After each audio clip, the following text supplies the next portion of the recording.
শহরের কোলাহল আর কংক্রিটের জঙ্গল ছেড়ে হাসনাবাদ স্টেশন থেকে হাসনাবাদ ব্রিজ পেরিয়ে আমরা চলেছি এক নদীমাতৃক গ্রামে, যেখানে পথের সঙ্গী নৌকা আর মানুষের জীবনের সঙ্গে ওতপ্রোতভাবে জড়িয়ে আছে নদী।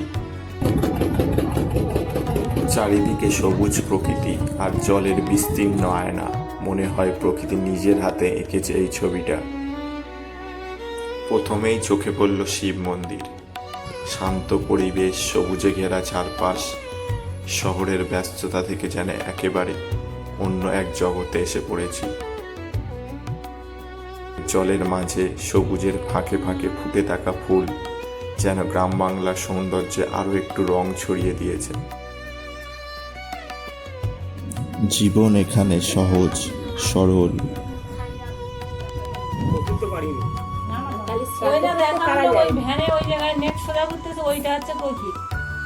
সন্ধান মিলল একটি প্রাথমিক স্বাস্থ্যকেন্দ্রেরও।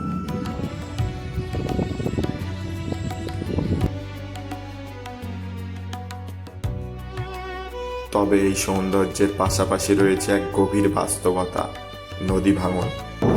চোখে পড়ল গ্রামের বহু জায়গায় ভাঙনের চিহ্ন।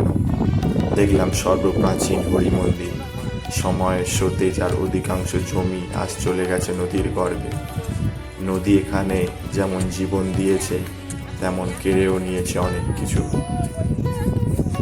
দিনের শেষে আরও একটি দৃশ্য মন ছুঁয়ে গেল। পোষ্যস্বরূপ গোমাতাকে সঙ্গে নিয়ে মানুষের ঘরে ফেরার ছবি।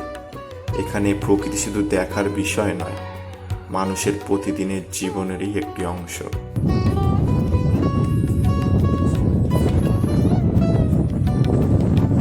এভাবেই অপরূপ প্রকৃতি, ঘের, নদী আর মানুষের জীবনকে সঙ্গে নিয়ে আমরা বিদায় নিলাম শুলকুনি আবাদ থেকে। ফেরার পথে দেখা মিলল আরও একটি সুন্দর শিব মন্দিরের। শুলকুনি আবাদ শুধু একটি গ্রাম নয়, নদী আর মানুষের সহাবস্থানের এক জীবন্ত গল্প।